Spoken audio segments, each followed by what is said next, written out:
Ons gesels môre met Theresa Michael. Sy is die hoofuitvoerende beampte van 'n jeugontwikkelingsorganisasie genaamd Afrika Tikkun Bambanani. En ons praat spesifiek vanmôre oor die belangrikheid van vroeë kinderontwikkeling en ons verwys na nuwe beleid wat dalk ingestel word wat dit verpligtend gaan maak vir 5 tot 6 jariges om Graad R te voltooi. Nie net by te woon nie, maar te kwalifiseer, te voltooi. 5 tot 6 jariges. Good morning, Therese. Good morning. Thank you for having me. It's an absolute pleasure having you here. Before we get to this new law, this new 5 to 6 year old thing, let's just talk about early childhood development in South Africa. Your organization, you put a lot of effort in getting kids ready, school ready, not only school ready, but also ready for life in general. When it comes to early childhood development, where it all starts, are we doing enough in South Africa? Are we reaching enough children? No, we aren't. There are huge issues with early childhood development in South Africa. There are disparities between the privileged and the underprivileged. There are so many children in South Africa, hundreds of thousands, who aren't receiving quality education. So that is what we do at Afrika Tikkun. We are an NGO. We collaborate with government, with other NGOs, and with corporate to go into rural, underprivileged areas of South Africa where children are not receiving quality education. They don't have resources, they don't have equipment to learn, they don't have outdoor play for children to climb and to develop their muscles and their gross motor skills. So we see so many underprivileged ECD centers in very, very remote parts of South Africa that don't receive teacher training, correct curriculum, and they are not registered with the department. We have introduced feeding schemes. We have introduced infrastructure for these centers to improve the lives of children and to upskill teachers. Because as Professor Jansen always says, when you look to a classroom, you look to a teacher first. So that is where you have to have skilled teachers in order to teach children and in order to help them build, to have that foundation for them to enter the rest of their school life and to be successful adults. So here's my question. I think a lot of people will go, how important is early childhood development really? When I was young, I don't know, I played outside or we just went to nursery schools. There was no Grade R or triple R or double R, whatever it is. And look, we learned everything we needed to learn from grade 1. And it's such a fallacy because you just said, how important it is. But why is early childhood development so important? So if you miss that step and just kind of try and pick it up in grade 1, what is the disparity then? So the most fundamental years of a child's life is between the ages of birth and 6 years old. By the time a child gets to the age of 6, their brain is about 80% developed. So if you miss out on that grounding and you miss out on those formative years, there will always be a gap. And in South Africa, at the end of grade 1, there is such a high failure rate, and that is because children do not have the fundamental building blocks to start school successfully.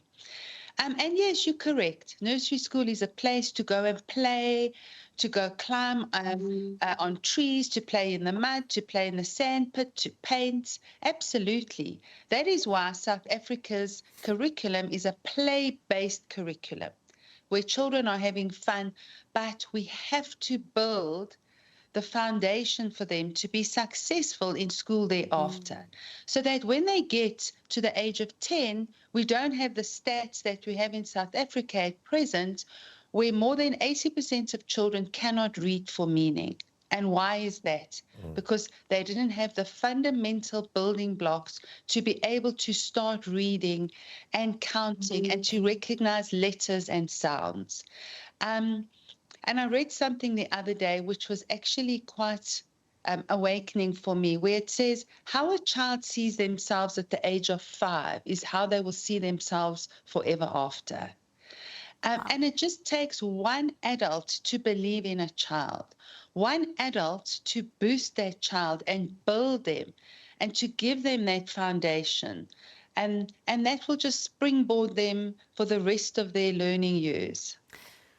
If we look at making Grade R compulsory, I mean, first we must say, I want to know, what does it mean if we say it's compulsory now? Does that mean that if you don't send your child to Grade R, that it's a criminal offence? Absolutely. What's the implication of that? How are we going to police that, firstly? And implementing that going forward? You refer to the fact that it is in a lot of areas in South Africa, it is difficult to get skilled teachers and proper ECDs running.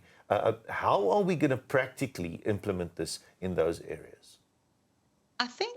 I'm not sure how we will practically implement it, but we will not have children running around the streets. Children of 5 and 6 years old cannot be at robots begging for money. They cannot be running around the streets, whether in suburban or rural or township areas. It is a parent's right to send a child to school. That is the least a parent can do for their child, is to give them education, to educate them for their future.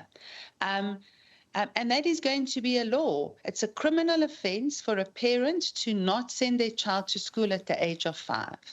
And as I was explaining before, a child needs that foundation. They need to be able to build a social and emotional skills in school by having other children with them, by relating to adults, by relating to teachers. It's a very important year for a child, and there are way too many children running around that aren't in school. I'm not quite sure how the government will police it, but possibly if there are children that are not at school and they are found wandering the streets, then their parents will be, I think the first port of call would be to go to the parents and to actually... you would think that parents would be responsible for their children, but in most cases probably it's in some cases it's not the case. I just want to find out, that implies that school years, there'll be 13 years of school then, Yes. legally for children Correct. in South Africa, that they have Absolutely. that they should be attending. There are a lot of plans and a lot of second options and a lot of catch-up plans, remedial plans for children who come into Grade 1 usually without the experience of Grade R, or triple R or double R or whatever, without that build into a functional Grade 1 school. If we don't catch kids between 5 and 6 in Grade R and we don't educate them there, will those plans still need to be, you think, be applied? Will those remedies still be applied? They will be applied, but I don't know how successful that will be. There are between 40 and 50 children in Grade 1 in some classes with one teacher that's not fully skilled. Yeah. How is she going to remediate children that have such a huge gap when she is trying to, she is just trying to have law and order in her classroom with so many children.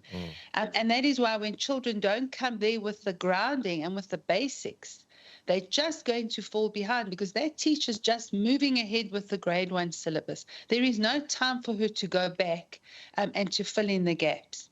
And are there enough teachers to have assistant teachers in that classroom to help those children to help remediate those children that have the gaps? No, I don't think so. So that is why we have huge issues with education in South Africa. And that is why it takes a village to raise a child, and it is up to us, to NGOs, it is up to governments, it is up to parents and corporates, social media, TV stations like yourself, to make people aware of the problems that we have in South Africa and to work together so that we can give these children a better future, because these children are the future of South Africa. The next president, the next Nobel Peace Prize winner, is coming from this group of young children, and it is our duty as South Africans to make sure that these children are educated, and they are given the opportunity to be able to go to school, to go to university, and to be successful adults. Yeah, earlier you said, it's a right for a parent to take their kid to school. I think it is a right for a kid to be in school, and we should never underestimate Absolutely. that right. And we tend to focus on matric results, and like you said, the grade 4 results, the reading and writing results, but we're missing the link that at the beginning where it starts, we're not building those foundation phases. And very often, the ECD does not get the attention it needs, actually, because we're focusing on matric results, and we're not actually getting layering what we need to, where we need to start with it. And that's quite sad.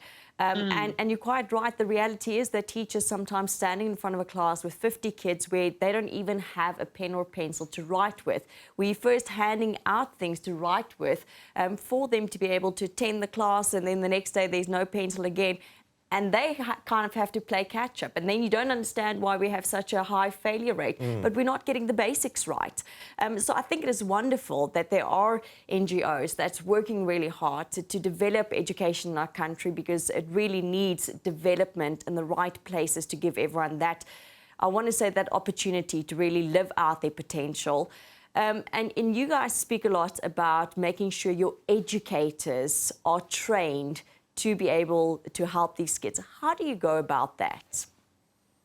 So before we implement our curriculum into an ECD centre, we train the practitioners. So we will take them out of school, and for 5 days we will have an intensive training, literally from the morning almost till dinner time, for 5 full days, where we give them an intensive training on the curriculum, on ECD, on how to work with children, how to close gaps, how to screen children that have difficulties, and how to do small group intervention with these children. And that's only 5 days. 5 days is not enough.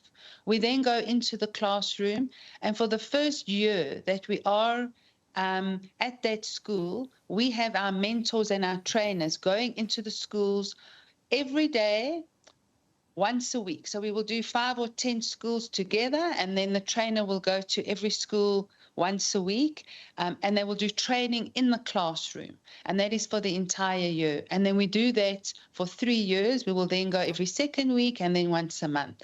So for 3 years, we are in the classroom with the teacher, mentoring her, working with her, helping her to make her classroom print rich, so that the children are exposed to various letters, numbers.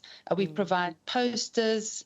And we do that for 3 years. At the same time, if there is funding, we also provide NQF training for the teachers so that they can receive their NQF 4 and 5, and they can also then go on to get teachers' diplomas. So in that way, we are providing employment for young women within the community. We are helping principals to make sure that their school is running better. We provide the principals with financial training, because the principals then become entrepreneurs. And this is their school, so that they can not only provide funding for their school and their families, but provide jobs and a better education for young children as well, which now builds up the community that we are in. Because like you say, it takes a village to raise a child, and it boils down to the community being healthy at the end of the day. Thank you so much, Theresa, for joining us and for sharing what you do at Afrika Tikkun Bambanani. It is Absolutely. praiseworthy. Before I go, I'd just like to speak about a very exciting project that we do have with the government, where we are running an inclusion program. So not only is it compulsory for grade Rs to come to school, we do not want children to be hidden at home simply because they have various learning difficulties or physical difficulties. There are children with Down syndrome, children with CP, children with physical delays in wheelchairs, and we are doing a project with government where these children must come into our ECD centres. We want true inclusion so that we can learn empathy from these children.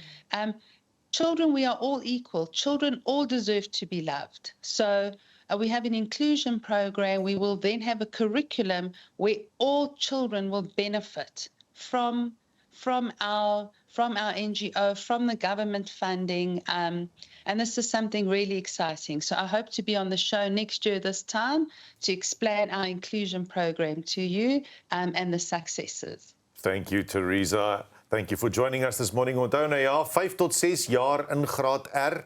Dis verpligtend vir kinders. Dit kan verpligtend word. Ek dink dit is 'n goeie ding. Kinders moet van vroeg af begin leer en dit vat 'n gemeenskap om kinders groot te maak. Ons almal het 'n verantwoordelikheid om aan te speel.